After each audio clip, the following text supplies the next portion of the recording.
Here we are again in another episode interviewing interesting people in property market. But before we start, I wanted to share something what I found on Google reviews. A Google review said a tenant mentioned renting for over 3 years described a home and household as a great and said it genuinely felt the property was cared for. This kind of feedback tells me something about you. So here we are, Tom from Homely Living. How are you doing? Yeah, I'm good. I'm good. Thanks, Loris. Thanks for having me. Yeah, like because what we're doing, we always finding interesting people. And when I was researching about you, I was like, I need to find this. I need to get this guy in the interview. So can you tell me a bit more about from where you are, like regarding the company, what you guys doing, what's behind your name? Cool. Yeah. So yeah, we're called Homely Living, and basically because we provide homely living. So we basically focus on HMOs in London, predominantly Southwest London, although we seem to be expanding outside of that area. And our goal is to provide just really, really great house shares for young professionals. So usually people that have sort of finished university, so early 20s to like mid 30s. This seems to be the kind of perfect age group where people are single, young, they just want to enjoy London, they want to have a great place to live, and they don't want to worry about anything in their house. And where you live is one of the most important things in your life, right? Like having a Absolutely. home, making sure it's clean, looked after. So we really feel like we're actually contributing to a key part of people's lives, and so they can enjoy the rest of their life because their house is sorted. So what type of properties are you actually managing? Is it more like houses or flats? Mainly houses, Mainly mainly large houses. houses, 4 bed, 5 bed, 6 bed houses. So the larger ones, because in those houses we can really make them great, work with the landlord to make the spaces really great, decor them, and just provide a great community for people to live and work from home, because obviously that's become more and more important as well. So yeah, mainly That's large houses. I've seen your houses, they look amazing. And Thanks. regarding the clients, basically, which would be the tenants for you. So what kind of tenant? Because you were mentioning you're looking for quality tenants, like young tenants. Like what exactly are you looking at? Yeah. So yeah, we thought about this a lot. At the moment, we just cater for young professionals.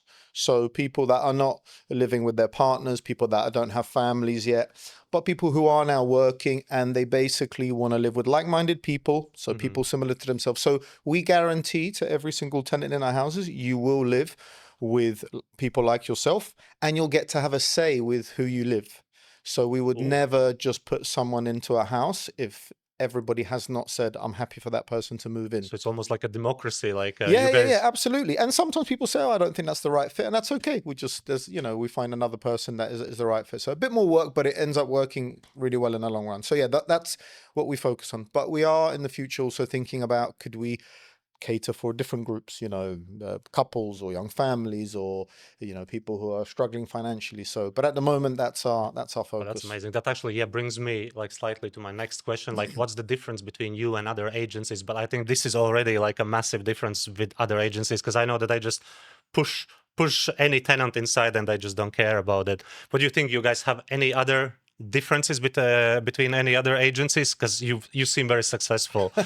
Thanks. Yeah, I hope so. I think so. I mean, if I'm honest, we don't focus too much on others and competition and like what are they doing, because I think if you do that, you kind of deviate towards them a little bit. So what we try to do is just Hmm. go right. Who are our customers? What do we want to provide them? And really have like kind of a blank page and say, okay, what's the ideal living experience for a professional? And just really go through every element. What's the first viewing like? What's the move-in like? What do they get when they live in the house? What service do we want to provide? What do we not provide? Just really get clear on that. So, but if in terms of your question of how we are different, I think it comes down to the values. We just really care. We actually care. You have set down values We already. do. We have set down values, and the main one is caring for our landlords and our tenants and our service providers as well. Hmm. And making sure that they actually feel cared for, looked after, not just they're a number, they need to move in, they need to pay because it's a transaction. Yes, that's important. It's a It's business, part of it, of yeah. course. We're not a charity, but that is not what we lead with. We actually care about people. We care about young people. We want them to live in a great place. Some people are coming to London for the first time. They've never lived outside of home. They come with their parents. They want to make sure their child and is going to be looked after in a great house. So, we actually have a responsibility to Yeah. do our job properly. So I would say if I had to pick one thing, I would think that probably differentiates ourselves. I don't know if everyone thinks that way. It's sometimes a bit more financial for a lot So, of agencies. what is your vision? How you want your clients to see you? Do you have like a motto saying how you want them to see you? Yeah. So our tagline is "It just feels homely." It all, It just yeah, feels homely, right? It just feels that sounds homely. You know, great. like this conversation feels homely. Living in Yeah. this house feels homely. That's really what our motto is. And then our mission is just providing an exceptional experience for the landlords, for the tenants, where they have peace of mind and a Mhm. long relationship. So we want a long relationship with our landlords. We want a long relationship with our tenants. We want them to have a long relationship with each other. Yeah. And then we see that happening. Sometimes we have 5 people move in. They never knew each other before. Within a year, we get photos of they've gone on holiday together. So it does work. Amazing. This actually brings me into the next segment. So this is what works, but I wanted to talk about challenges. Right. So recently, you probably still remember this one as well. We went through COVID, and I was wondering how you guys survived this one because so many companies went under the sea. They're not here Yeah. anymore. Like we had a struggle. I spoke with many other guys in previous interviews as well. Everyone struggled, and I was wondering how did you survive? Yeah. Yeah. I forgot about COVID, but You thanks for already. reminding me. Thanks for reminding me. I tried to just erase this Because from my we always memory. learn from the hardest Yeah, of course. hardest Yeah, times. yeah. It was so COVID, yes, we struggled as well. 100%. We struggled. I'm not going to say we didn't because we did. We were still in our early stages. It was like, year 2 or 3 of the business, so we were early stages, but we already had customers and clients, so it hit us. We survived it. How did we survive it? We survived it by, number one, getting in communication with every single tenant and landlord and just finding out from the tenants where they're at, how do they feel about it, and respecting what they're saying. So, for example, we had some tenants who said, we don't want anyone new to come into the house because in case they bring a Understandable. virus. Now, for us, that's a problem because if you have a house with 5 people and one person is not living there, then that's one room not generating income, which can impact the whole thing, right? So, but we had to respect that because people didn't want anyone to move, and you can't force someone in who may bring a virus or whatever, right? So then what we said is let's get in touch with the landlord, just be open with them and say, look, I've got to be honest with you. This is what's happening. We've got tenants, they don't want people in. Can you support us where we may renegotiate the terms for a certain period of time, but Hmm. you'll still get paid every single month, but we just navigate this. And they were open to doing that. I think because we had a good relationship with them, Good they were willing, good communication. communication. So we managed to renegotiate, but everybody still every single month was receiving income even throughout COVID because people were still living in the houses. They needed to live Hmm. somewhere. It was just there was some impact on people can't move in or move out, so it was everything just stood still. It was like froze for a period of time, and then we got it going again. Yeah, I think that's a key factor. This is what I learned working with you guys. You're very good with communication, and I know between tenants as well. Like I'm a tenant myself. That's Right. very, very important. So these are the struggles of the past. But how about the struggles of these days? Like you guys are struggling with any new things what coming in this market? You probably know where I'm Yeah, going right now. yeah, yeah. Look, I find there's always challenges in business or in this business all the time. It's never like, oh, there's no challenges, everything's perfect. No, It's it's never never like that, like right? this. And if there wasn't a challenge, probably we're doing something wrong because maybe we're standing still. You always want to keep expanding and growing. So at the moment, what's our biggest challenge? Our biggest challenge is landlords are getting worried about this renters' rights bill that's coming in. So this year the government has It's only a few months confirmed, away. yeah, Yeah. in May, there's a lot of new rules coming in where it changes kind of the types of contracts you can do with tenants and how you can evict tenants. Many landlords are worried about rent increases, all these kind of things. So many landlords are worried about this. So some are calling about and saying, is this going to affect me? Some are wanting to sell their property before this happens. Hmm. Not our landlords, but other landlords we talk to. They're like, oh, I'm thinking of selling. Are you trying to encourage them? Maybe just stay in the Exactly. market. So what we've said is like, let's look through this and see how can we reassure them around this and show them that our service and pivot our service to cater for a lot of those concerns. And actually, what it is we're taking on a lot of that risk now from May, from our landlords. So they're not going to be exposed to that risk. So by working with us, you don't have that risk. You just we look after all of that. And because of all the hard work we've done and all the processes we've put in place, Yeah. the good thing is, it's unlikely tenants are not going to want to pay their rent with us because of what we just said, the great communication, great relationship. So those kind of things aren't going to impact us or the landlords. So we're seeing it as a great opportunity to support and care for landlords who are worried about this, because they genuinely are. I'm having those conversations Yeah. every week. And these new changes, you think it's going to make the life easier or harder?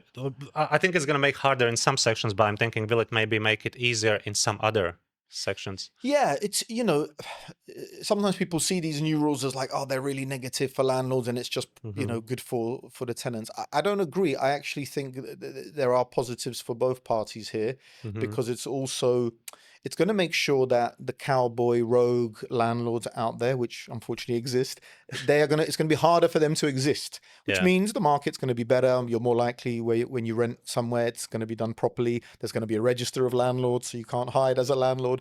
So there will be lots of positives. And yes, for us, more work, more admin, more processes to make sure this is all looked after. But you know what? It's worth doing, because from that we could also then provide for more people. So Yeah, you it said helps more the work. Does business. it mean that you guys gonna have like more admin work, like more paperwork to do it as well? Yeah, You it guys looks. already in process of training your staff? Yeah. We're talking about it already, and we're seeing what we need to put in place so that by May we can cater for it. Some stuff we already do will already be enough for this, which is Hmm. great. Some stuff we have to adjust and amend. So yeah, a bit more work, process changes, making sure the team know what they're doing so that we meet those guidelines. But we're not concerned about it. But yeah, definitely some work But to for do. the okay, so and for the landlords who actually don't know what's happening. So regarding the tenants, I heard Yeah. that there are some changes that it's gonna be harder to evict, not evict, but deal with harder tenants. So tell me a bit Yes. more about So at the this. moment, you can do a no fault eviction. So basically, if you would like a tenant to move out, you can ask them to move out, give them notice, without giving a reason, just because. Hmm. From May, you won't be able to do it that way. You can only have people leave for certain reasons. For example, if they don't pay rent. But So what happens if someone doesn't pay rent after May? So what, how do you deal with it? exactly. So this is a concern for landlords, because for a landlord, they wouldn't be able to just evict that person. Well, sorry, to be clear, at the moment, you can evict for any reason. From Hmm. May, if someone doesn't pay rent, you can also evict them for no rent payment, because that's a critical thing where you can Breach of evict, contract. but breach of contract. However, you can't evict people just because you feel like it or you don't quite get on with them.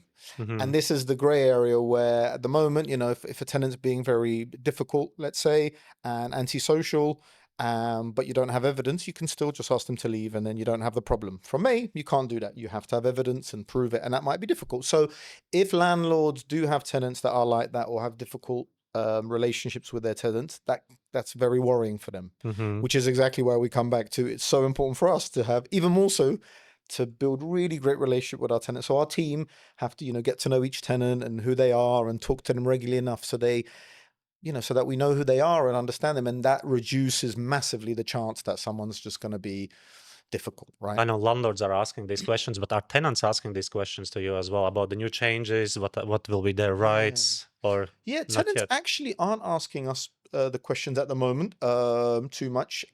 Some tenants, when they're coming to see the property, they know about this and they might mention it. Existing tenants, not so much. I don't think they're asking us this question at the moment. You have So very smart tenants already, like very educated, I guess. maybe I don't know. Maybe they're just not worried about it Yeah. for some reason. But L- maybe as we get closer, they might have some questions. Yeah, So but looking ahead, what do you think? Like all these changes will make agencies become more professional? definitely, I think you're going to have to be. So landlords are going to have to be more professional. It's Hmm. going to be harder for landlords. So therefore, landlords, I imagine, will probably want to use agencies more, because at the moment, some landlords want to do it themselves to maximize their income. So Yeah. it's harder and harder to do that, and I think it's going to be harder to do that unless you, as a landlord, really want to do all the work to do it properly. But most landlords, they're busy doing other stuff. They don't have the time to really understand everything and build processes. So probably they'll use agents more. Great for us. Yeah. And then, yes, the agent's going to have to be even more professional to take on those risks and manage all of those things. So I think overall it will be a good thing, but I'm sure there'll be some growing pains in the transition. Yeah. So I wanted to ask about the landlords and mistakes what they actually have done. So the question would be like this: what are the common mistakes you have noticed when landlords are coming to you and trying to rent a property through you? Basically, I don't Yeah, want to say what's wrong with them, but sure. what are the mistakes? Yeah. This is a great question. I like this question because I think landlords, most of them want to do their best and are trying to do their best. But as I mentioned, they don't have the time or the willingness to dedicate enough time to do it properly, which is, to be fair, it is difficult. It takes more and more. Back in the day, it was quite easy. You could just turn up, collect cash, make sure some, washing In machine's envelope, working. yeah. That's it. There was even days when you didn't even have to provide a washing machine, believe it or not. It wasn't even a requirement at some point in the past. People used to go to the laundrette. Hmm. Now it's like a whole other game, right? So I think the biggest thing is they just want to do the minimum because they're busy and still get their rent. It doesn't work that way, because if you don't provide the service and then you don't look after your tenants, then tenants get annoyed, and then they might not pay their rent. So I think that's a big one. I think another one is just, just wanting the place rented and just having people living there versus So that's being actually, too hasty, yeah, just maybe, a bit yeah. too hasty, and it being just, I need this to make income versus, okay, this is actually a home and I get the opportunity to provide a home for people, and taking a bit more time of who should live there and making sure people are matched, because sometimes landlords just put random people. They might put an elderly person with a young person and someone with a child all in one house. Those things tend to not work. Sometimes it might work, but it tends to be, difficult for that to work. So those kind of things I see are common mistakes. Also, I think it's difficult for them to know all the rules and read up on all the rules, so they don't always check all of that. So sometimes they get caught out by not knowing they can't do that or they have to do this, Yeah. because it is a challenge. It's quite a lot. In regards to properties, actually, I didn't ask you before, but I was wondering, what was your first property? Because usually first property is a great question, because Yeah, people are always having great yeah, it's good. challenges Yeah, then. yeah, it's good. It's good. And when was it? When actually you started? Yeah, so we started kind of officially 2018. 2018, 2018. yeah, yeah. We kind of set up the company a couple of years before, but 2018 was the first year where we were like, right, let's go, let's start looking for customers and building the Because business. probably you So, made some mistakes, and I'm just wondering, what are the mistakes what you learned from? yeah, What maybe people who are watching this video can learn from you. yeah, absolutely. Loads of mistakes, lots and lots of mistakes. I can't, yeah, I won't be able to go through all of them, but Hmm. so a couple of things to share. First, you said it was the first property First we property, took on. yeah, Yeah. where was So, it? and in that there were some mistakes actually as well. So the first property was really great. It was basically, I was just on my own trying to find landlords that would be willing to have our service, essentially, right? And I was using all methods, finding people online, emailing them, sending letters, calling them. And then on Gumtree, I don't know if you know the platform Gumtree, I do know. I but on didn't know that Gumtree, actually people yeah, advertising yeah, yeah, there. they were, even still now they do, but 8 years ago they were, and I just started messaging. Sometimes you can, they leave their number there, so I would call the number or message it. And I remember messaging a landlord saying, I saw your house, I'm interested. And then he responded back saying, I'm playing golf, are you an agent? And I'm like, well, yeah, we are an agent, but we are maybe different to what you used to. Here's what we can provide. Let's have a chat. Anyway, just from that little text message interaction, it led to us going to the property, seeing the property, meeting the landlord, him choosing to work with us, and then us taking on, which is our first up, which was a 5-bedroom big house in Fulham.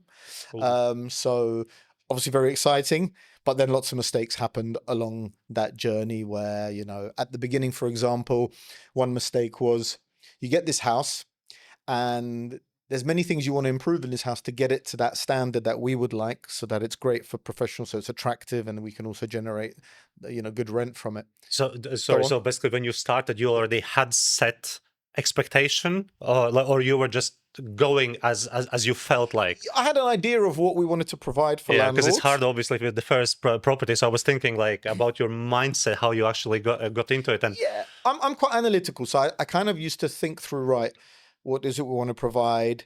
Okay, make work. I worked on that a little bit. Like, this is what we want to provide as a service, but you don't really know until you start taking on customers. In reality, you've got to hmm trial stuff out, and then you realize that works, that doesn't work, yeah, and it all changes. So there's no point trying to get it too perfect. That would be one advice I would say: is don't try and get everything perfect. yeah. So yeah, Just have an idea, think it through, of course, and then go for it. Just yeah. start taking actions, and then you'll learn. So yeah, I had an idea what we want to provide the landlord, and presented that, and they were like, okay, this sounds good. But then I realized, okay, number one, I'm giving way too much to the landlord here, because I was so let's call it desperate maybe, because at the beginning you just want your first customer. So I was like, everything they want, yes, yes, we can do that, yes to everything. And I was like, wow, like we said we'd fix that for them, we'd fix this roof thing for them. So we ended up spending money to fix certain things just to get them. Having said that, 9 years later, they're still a customer. 8 years later, they're still a Oh, customer. that's amazing. So,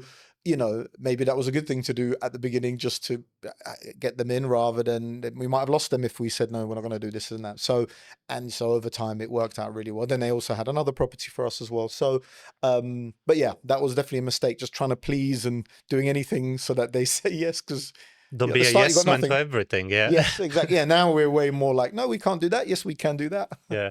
Okay. Like, but I was thinking, what did you do before? Like, how did you come up with this idea to start property managing Ah, company? Like, what did okay. you do before? Yeah, sure. Yeah. Okay, cool. So, I after university, I basically worked in financial services for 15 years. So I went to uni. I didn't really know what I wanted to do, and the obvious thing for me, I'm a Londoner.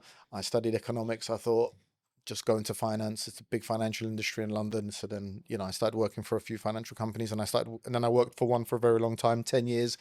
Great company, corporate company, but not too big, global. So it's a great place to work, amazing people. I learned so much. But then I think as I was nearing 30, I was just kind of more and more saying, is this it? Is this me till retirement? Because I could have just retired in this company for the next 35 years. Hmm. Life wouldn't have been bad. If I had no other option, I could, and it would have been fine. But I was like, I don't know if this is all I want to do. And then that's when this thought started coming up. Well, if you didn't do this, what would you do? And I started playing around with lots of ideas. And property came up because when I was young, my mum and dad, they're from Poland, and they managed to buy a couple of small properties to rent out. But because they didn't know the language too well, as they started basically asking me to support them with doing admin around their properties, calling councils, calling service providers. So So I family started, experience, yeah, yeah? so I kind of had this as a teenager, this property management experience, because I was helping them manage their properties. And so I think something clicked. I was like, okay, I kind of get this world, and I see the challenges, because I saw my mum and dad's challenges with their properties they had. But I also have all this, kind of professional corporate experience. So if I join these two together and set something up where we could provide a great service, because I was like, I'm sure lots of landlords are having similar struggles. Yeah.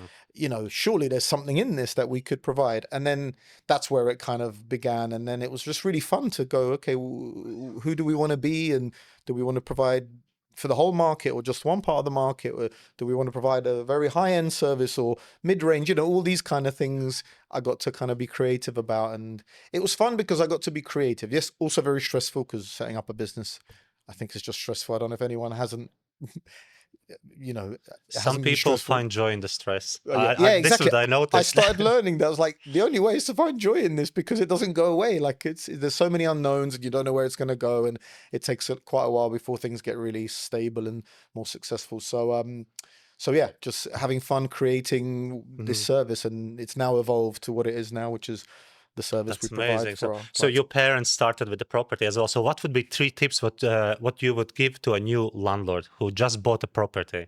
Do it yourself or something? Maybe like three quick tips. Okay, that's good. That's a good point. So I would say, number one, really think hard. Do you want to manage it yourself, or do you want to have an agent manage it? There's pros Decided. and cons with both, Yeah. but think that through first before you start doing it, because you might start managing yourself and realize this is really difficult, really stressful. And sometimes landlords even want to sell their house because it's so stressful to manage. They just want to get rid of it, which is a shame, Hmm. right? It's not why they bought it.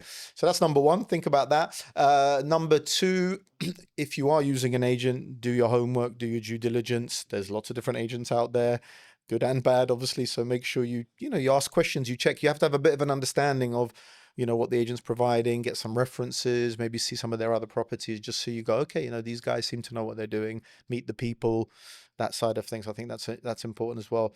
And number three, I would say, is make sure you're willing to make your house a great house, and sometimes that means investing a little bit of money to make it great, but you make it really great and you do things properly and you don't cut corners with the refurb and the works. it will in the long run pay off because things won't keep breaking, tenants won't leave, agents won't leave because sometimes agents can also leave if the property's not, Yeah. constantly deteriorating. So just do it properly. Oh, that's great. So three tips for you guys.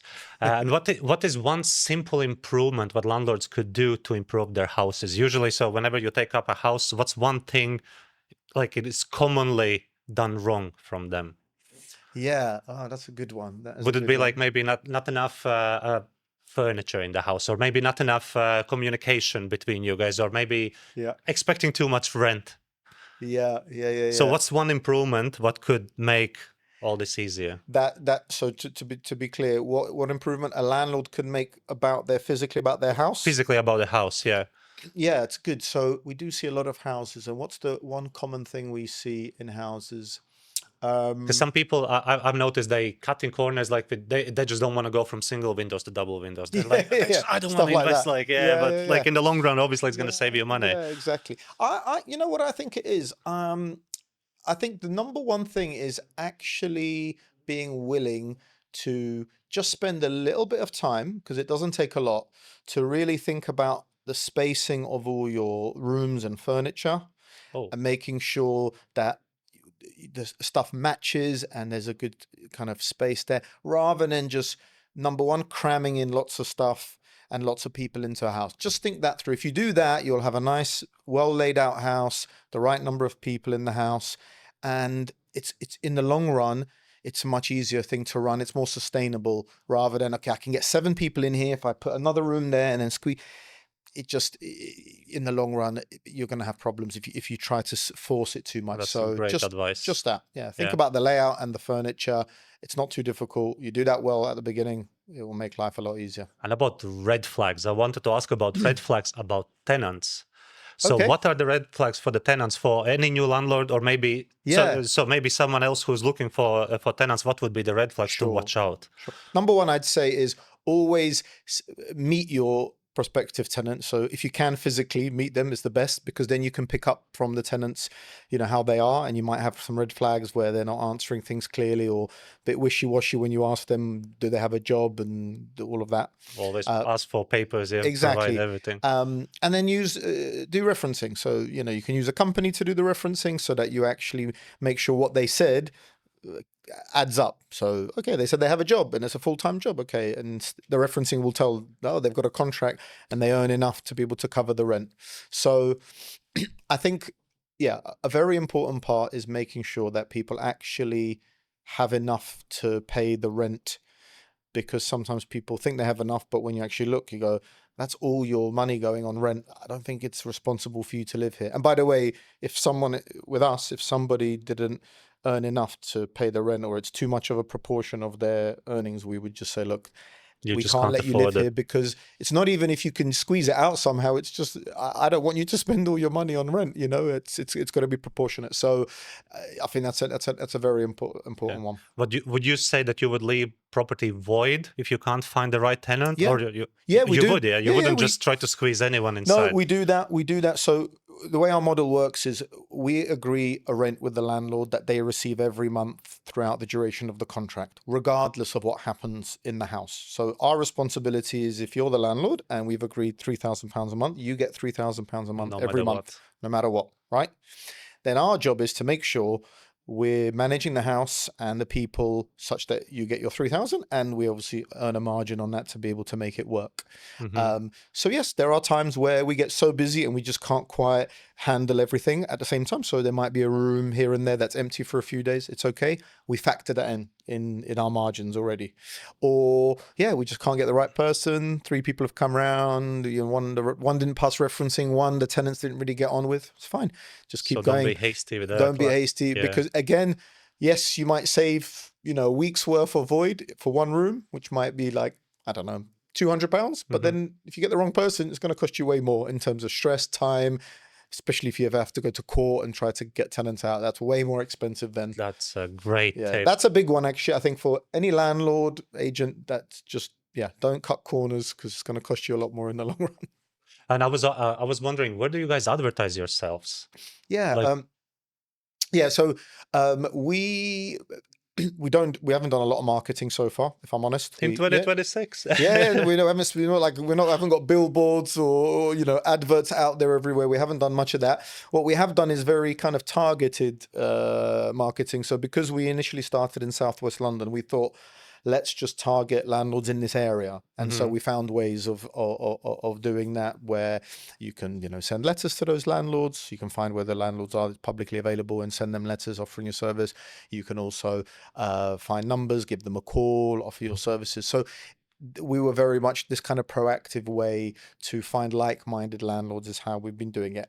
However, more recently, we've started, we have an Instagram handle, we're on social media, so we're starting to also do more and more in that direction, because whilst so far it's been great, as we grow more and more, so we want to move more away from the kind of proactive, because that takes a lot of time and effort. It's a bit more old into schooly, yeah. like more into incoming leads rather than us having to be proactive to have leads come in. So Yeah. And I was wondering what material you use for marketing. so at the moment we do very kind of tailored, bespoke letters, which are kind of thought through, that speak to that landlord, say, hey, we've seen your house on this street. We really like it. Here's what we think we can do. So they think, okay, this is someone who's actually kind of really looked and thought about our house, not just kind of a blanket letter.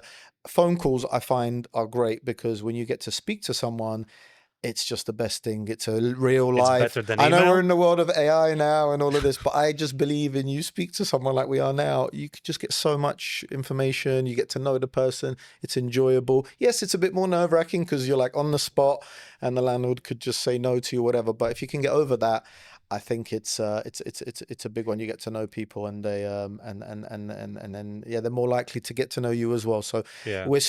that's a big target of ours. However, we definitely want to expose ourselves more on kind of the social media side of things and do things like this as well. What about marketing material for tenants themselves, to find tenants? So, Oh, yeah. what material are you using? Are you using Sure. like photos or something like this? Yeah. Good question. So, yeah, that part is very, very important. So having really good quality photos, really good quality videos.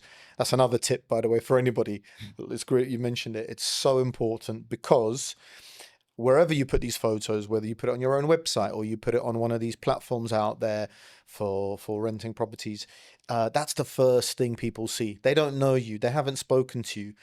They first just see the photo. So that first photo that you put up there, or that first video, has got to be as best as you possibly can make it.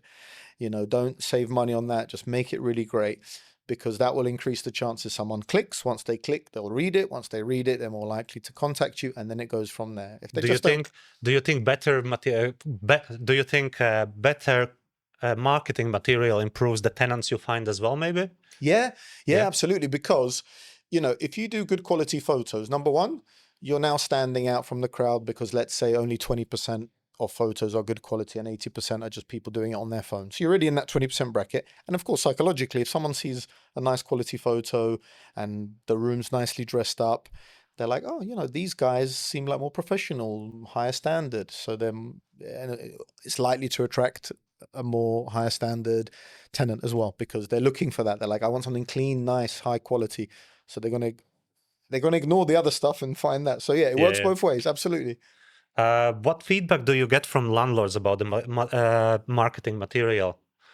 Very good feedback. Yeah. Our landlords love it, because every time we take on a house, we improve the house for the landlord. Not only do we improve it because we make it nice inside, but also because we actually have professional photographers and videographers come and do that for us, right? You guys basically, Space Photo come and do all of that for us, and you guys do such a great job, because such high quality. And then landlords love it. They're like, wow, I didn't know my house could look this good. And it's not much we do. Sometimes we even use their furniture, but we just move it around and then get the professional photos in. And we always, by the way, send our landlords the full photos and videos for them to have, because it's like a pride thing. Them like, oh, they share it with their friends and family. They're like, look at my house, look how good it looks.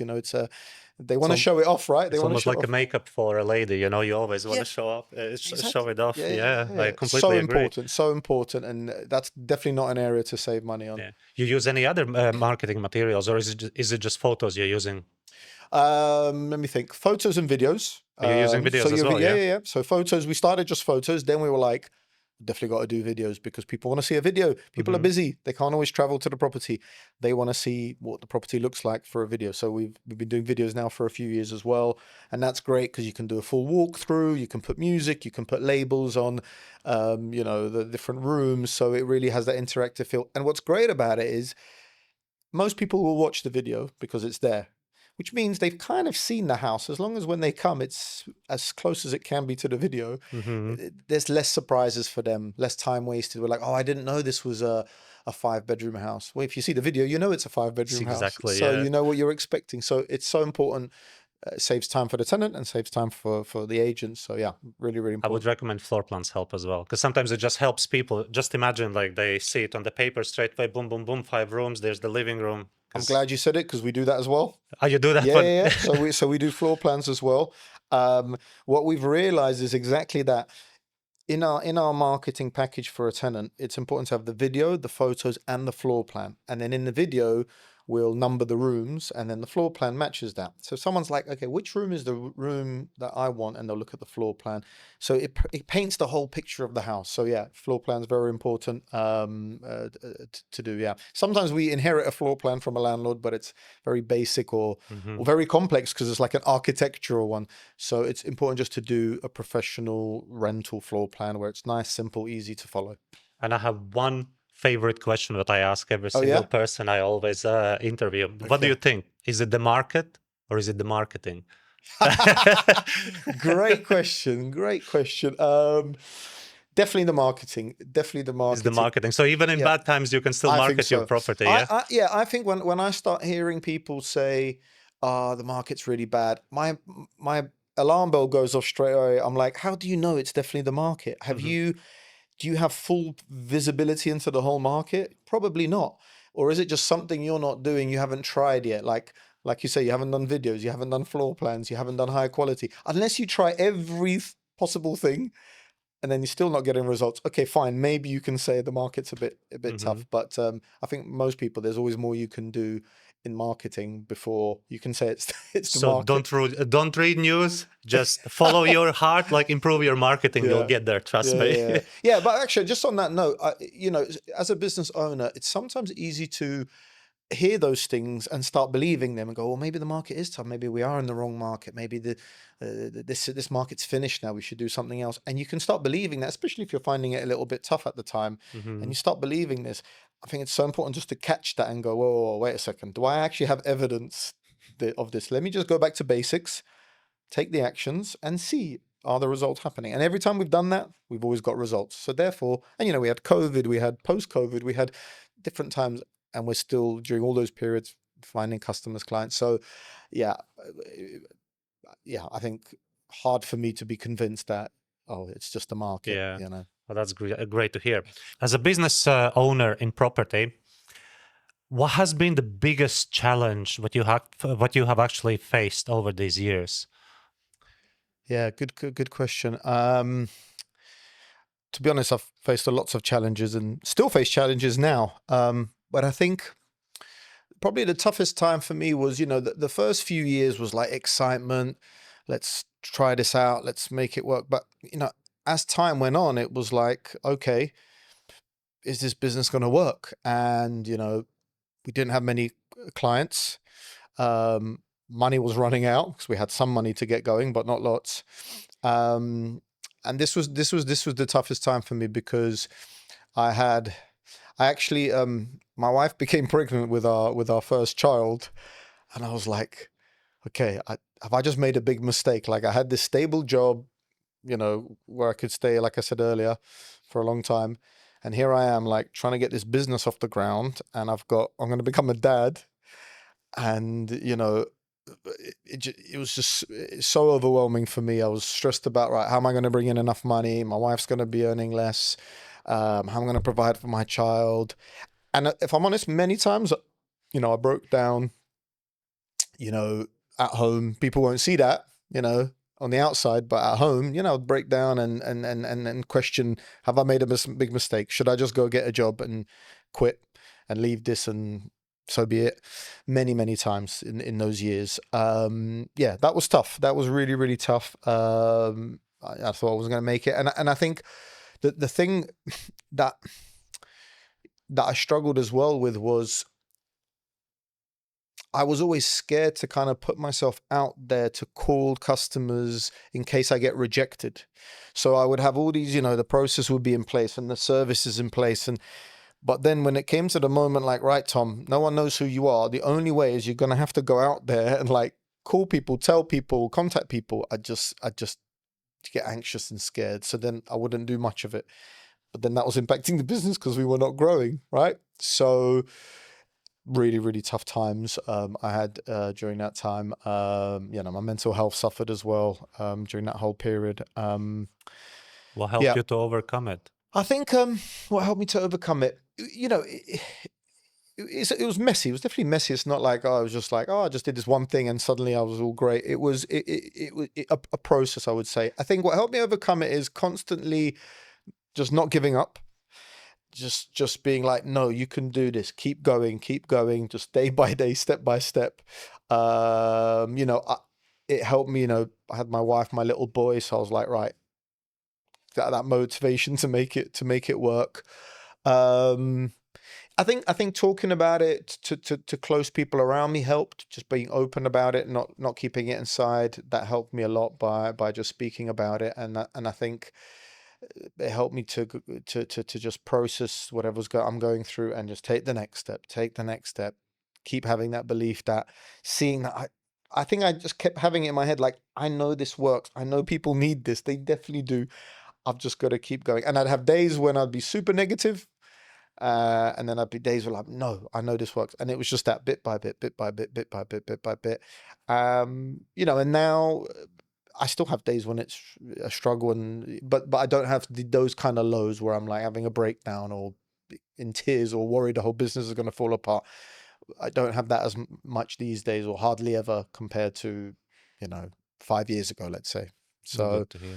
Yeah. What do you think? What's harder, being a business owner or being a father? Because you're a new father now. Wow, what a question. I love this question. You got great questions. Creative, original. Because you just told me after this interview you've got to pick up your son. Yeah, exactly. I'm actually going to say being a father is tougher. I'm actually going to say it's being a father. I have 2 boys now, but with my first boy, it's the first time I ever experienced this. And I don't think you could read 100 books. It doesn't prepare you for that. Maybe the same with the business owner. You can read all the books, but you have to actually do it. But it's just, it's such a unique experience of you are responsible for another human being, for their development, their growth. I'm learning. My oldest is 7 now.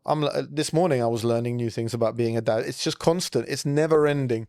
But what's great about it is you cannot afford to dwell too long, because it keeps changing. It's so fast paced that you just have to, like, one moment you're frustrated, next moment you got to be great because you got to take them to school, or be happy around them. So you got to deal with yourself and your emotions and your stuff very quickly. You can't just sit and be down for like hours because you've got a child that needs to be fed or taken to school. So yeah. What I found, usually the best people who deal the best with people are actually family people. So I think this is kind of connected as well. Maybe it's not answering like what is harder, or what is easier, but I think it helps each other, like being definitely. A father and being a business owner, and especially working with people. I'm sure you learned a lot as well, like. Yeah, absolutely. And it's great you mentioned that point, because sometimes when I speak to people, they have it like, okay, my business has got to be successful before I can be a parent. I have to have this all in order. Perfect time, right? Exactly. I don't think that exists. I think it's better to just go into all of it. And because you're learning so much quicker, because you're a parent, yes, you have less time on the business because you've got to dedicate time to be a parent, but you're learning so much as a parent, which you can then use in the business. You transfer into the business. So then you don't even realize this is happening.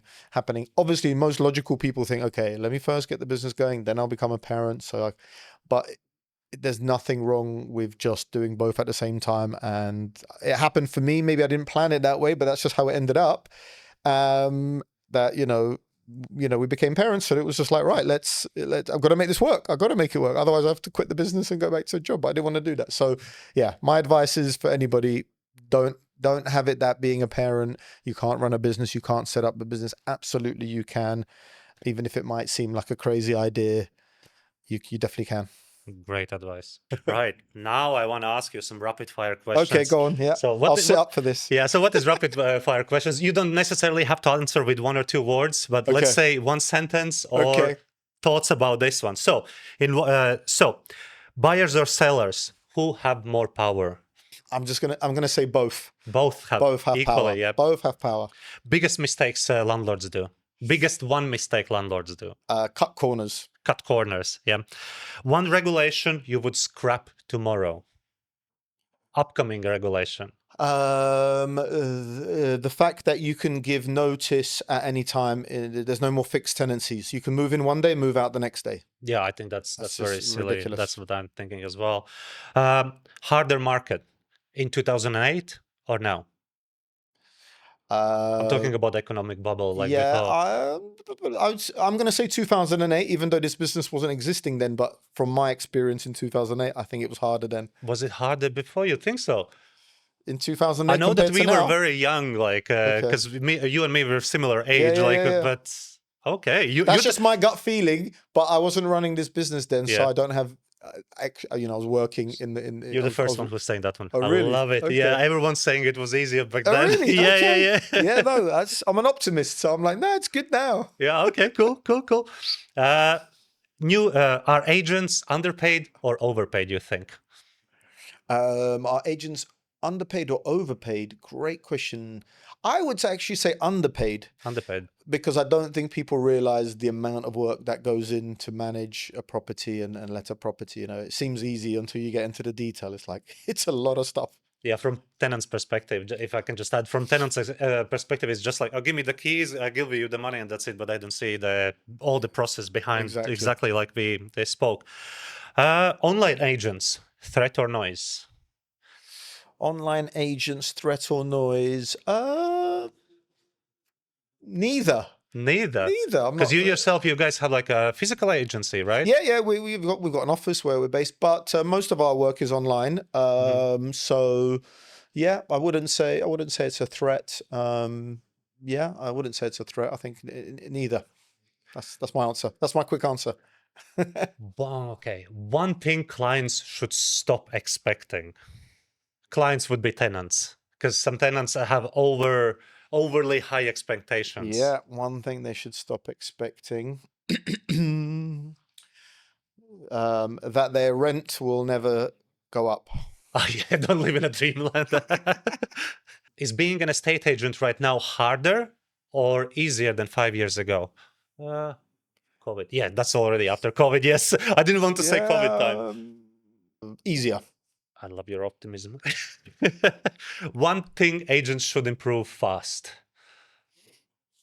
Actually caring about the landlord and the tenant, genuinely, authentically. Not just we say we care, but in the interactions they don't. Actually caring. So just caring.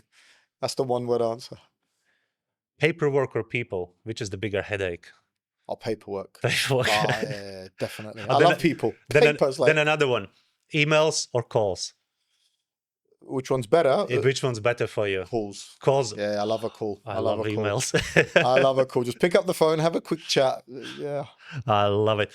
Most stressful part of your job? This will probably not be one word. This will be probably like a few sentences, but yeah, most stressful one. Choosing what to focus on. Choosing what to focus. Because so many different things I could focus on. Can't do it all at once. So like that's the hardest bit for me. One trend in property market that will stay here, you think, that will never go away? One trend in the property market that will never go away.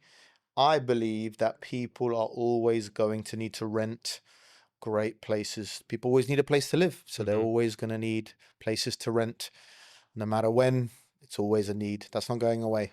Unless people go away, rental won't go away. It's needed all the time. One trend that will disappear in property market, maybe?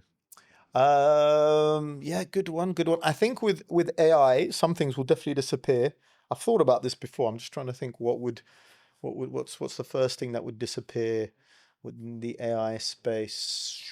Probably, I'll just say for now, but there's lots of stuff. Um, Physically checking people into a house.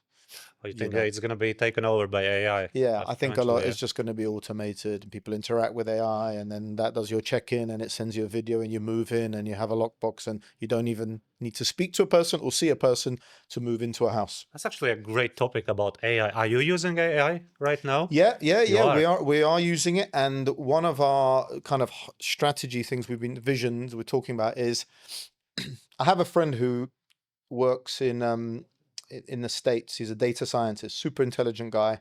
He like has a PhD in astrophysics, Oh my days. way beyond me. Anyway, he works in data science, and I met with him recently when he was in London, and he said to me, "You know what you should do, Tom? You should try and build your whole company just with AI.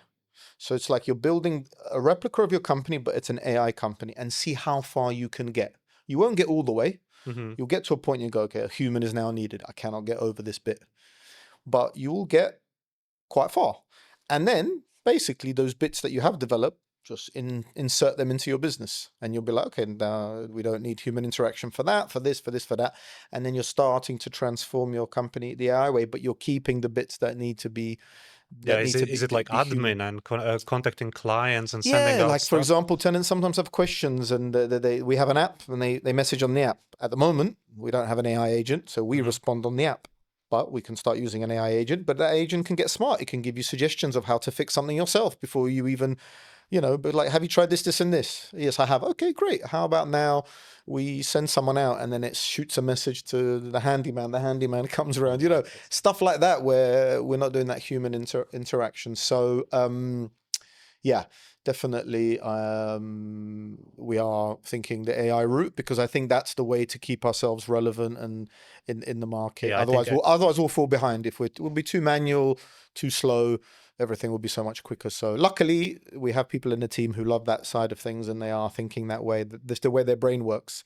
They're thinking, okay, how can we get AI into how big this? is actually your team? Because I know many people are afraid from AI and then everyone's going to be Yeah, replaced. But how big we you have are? 5 full-time people every day, so 5 full-time people on a daily basis, and then we have some people part-time, and then we outsource lots of stuff. So like photography and videography, we outsource to you guys, where we have you, then we have builders, handymen, cleaners, So you're not that small. accountants, we have lawyers, all these kind of. But in terms of the team, so and we want to keep it small and lean, and rather than just add more people to solve the problem, we're trying to get into the mindset. It's a mindset shift, right? Before we think about hiring another person, can we work out how AI could maybe resolve this or resolve some of the stuff we're doing to free up more of our time? Hmm. Otherwise, you just add people and you get into that mindset. And so, but it's not easy to do that because you've got to have the time to think, okay, how would AI fix this?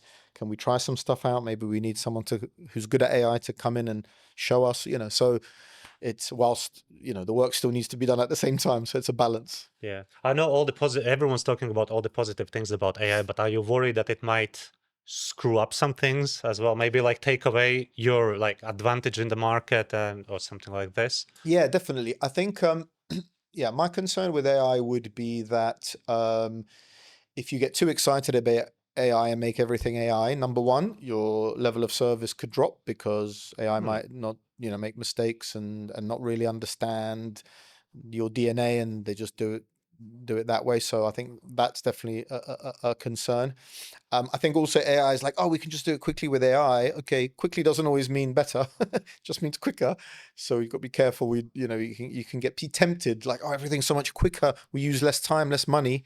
Yes, but then it might cost us with more mistakes, or tenants don't stay as long. So I think that's a concern. The other thing is, at the moment, I don't know how AI can replace the human interaction. This interaction we're having, if I was an AI bot and you were having this interaction, something would be missing. Now, I don't know, maybe one day it can be that amazing that you will feel exactly the same as you're feeling now Hmm. I think with talking to human AI, connection is very hard to right? replace. So, Yeah. and I think in property is just you just interact with the people. It's landlords are people, tenants are people, service providers. We're all just people. So I would like to. My hope is that that human interaction is always going to be needed, Hmm. and therefore I want to make sure we keep that in the business and don't. We were talking about this yesterday actually with my business partner, which is should we just automate that and not interact for that process? And then we're like, well, actually, but then they don't get to meet us and hear from us, and that might impact their experience. So we're like, okay, maybe there should be a quick call at least, or a video call, so they, so we are thinking that way because I don't want to lose that. And I believe that you will need that human part, and therefore what's going to be more and more important is less so how good are your emailing skills, because AI will email very well, much better than humans, quicker, better, less mistakes. But what will be important is how good is your human skills, Mm. and developing that in the team. So how good are you interacting? How good are you having empathy for a tenant when they share something? How good is your listening skills? All these kind of skills, I think we might have to be better at those. Because I think many people actually use these, I mean, not use, but lose the social skills because of the AI. You don't need to. So exactly, you're doing Yeah, everything. You start losing that, and I think that might be the thing to develop. There's a guy called Simon Sinek. You might have heard of him. He wrote a book called Start with Why. Very good book, and he is talking I about this think I've read a recently. review about Yeah, it. yeah, you probably have. You would have seen him online for sure. He's quite a big American guy, and he's been talking about this a lot recently. He's like, he believes the number one thing everyone's going to have to focus on in the future a lot with AI coming in is those basic human skills, just getting good at that. And the people that are better at that are going to be differentiate themselves more than the ones who aren't doing that and just trying to rely on AI for everything, and they're going to fall behind. So it's Yeah, good. Maybe in some ways we're going to be better at being humans because we're going to have to be. if eventually, if yeah. this is how it goes, I don't know. Okay. If there would be what, so maybe not there would be, what is the best advice you have heard so far? Because you've been in this business for nearly a decade. So what Yeah. is one best advice you have heard so far? Either maybe from a book or from a podcast or from just a conversation Yeah, somewhere. yeah, yeah. I think the one that comes to mind, and that's the one I'm going to say, the reason it came to mind, right, is that um, you can have everything, but you can't have it all at once. Or you can do everything, but you can't do it all at once. So, have all your goals and where you want to go, but then be like, right, what are we doing now? Hmm. Well, What are that's a the great. one, two, three things we are going to do now? And then just ignore the rest and just Hmm. focus on that. Yeah. And on the same, same I basically think I know boat. what you're going to ask. Go on. What is the worst advice you've heard? Wow, There must be worst. someone who gave you like a horrible, horrible advice. Don't need Yeah. names. Yeah, yeah, yeah, exactly. Oh, wow. Yes, definitely. I have had some bad advice as well. Even if they meant well, but it wasn't the best advice. Uh, the one usually is like, oh, don't bother with that. You don't need to do that. It's fine. No one checks. No one will find out. That kind of advice comes out. Sometimes I hear that from just different people. It's like, oh, that's not important. They never check that, so don't do it. It's like, yeah, I don't think that's good advice, because just because no one checks it doesn't mean you shouldn't do it. Yeah, Whatever, it might be like a compliance thing, like it's fine, you can just step over that bit, nothing happens. don't listen to the lazy people. Yeah, Yeah, yeah, always, exactly, right. It's just don't that cut the lazy. It's corners, that like, basically. it's hard work to do everything on the checklist. It's fine. We leave. So yeah, that kind of advice can Hmm. catch you, especially in our world, because the houses we provide. One thing I haven't mentioned is safety is a big part of it. Houses have to be safe. It's one of our main focuses. Is the house safe? It's actually one of the only deal breakers in our houses is if the house isn't safe, people can't live there. So What I do you think mean with by safe? safe I mean like fire alarms, for example. Are all the fire alarms in and compliant with the local regulations? Are they being serviced, checked in line with how they have to be checked? Like all of those things, right? Hmm. Now, no one's coming to your house every day checking is your fire alarm okay, but the moment something happens, they will check, Yeah, and they'll say you didn't do this, but you were expected to do that, and then your business, that could be the end of your business. Could also be personally, could be even worse, right? You could be taken to jail or court, whatever. So that kind of stuff is, yeah, yeah. that's the bad advice. Yeah, yeah. So, if someone would suddenly skip this interview to the end and Yeah. just to see basically what these guys are talking about, what's the one takeaway message you would love people to know about what we had today, like the conversation? One takeaway message, like what do you think? What is the most important? Yeah, good question. Very good question. So, what comes to mind is this, that um, it in in the property business, or I think in business in general, whatever you're creating as a business, um, have it be that your main focus is that you're of service to your customers. That's your main focus, that you actually are serving them, you want to serve them, you enjoy serving your customers. I think if you make that your one single focus, right, everything else falls in place. And it's a lot easier said than done, because naturally you're going to get distracted by, okay, we need the finances to go up, we need more transactions, more clients, and you can get caught in that world. But if you start making that the focus, people don't feel served, and then you have more and more problems over here. So it's constantly, and we all do it, I do it all the time, it's constantly reminding yourself and taking yourself back to, I am here to serve my customers, my tenants, my landlords. I want to serve them, I care for them, I want them to have a great experience. And doing that day in, day out would be my number one bit of advice in my short experience in business, for business people to have a great business. And it's working for us. So that's why I say it. That's amazing. It's definitely working for you guys.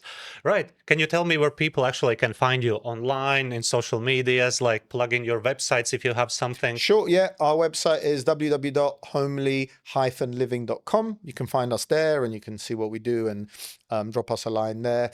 And we're also on Instagram, homely.london.living. So you can find us there. We're growing that more and more, so you can get in touch that way as well.